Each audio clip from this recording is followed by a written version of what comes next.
Hello friends, in this video we'll see how to add an Apple device to the Apple Business Manager via Apple Configurator. So I have added the serial number here and there is no device in the ABM. So now let's go to the Mac laptop and connect the phone to the charger. The phone will start. Then go to the Apple Configurator. Then the phone is there. Select the phone and click on prepare.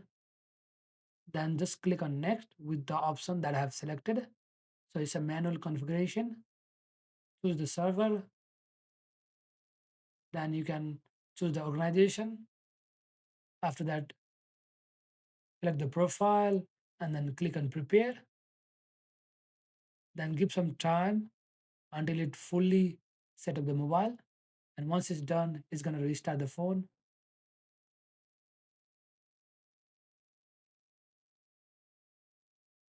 So your phone is finally on the AVM via Apple Configurator.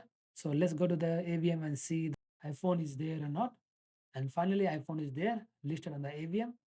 You can select the phone and see the details and everything. I hope you like the content. If you like the content, please don't forget to like, comment, and subscribe my channel so that you can get useful tips like this in the future too. Thank you.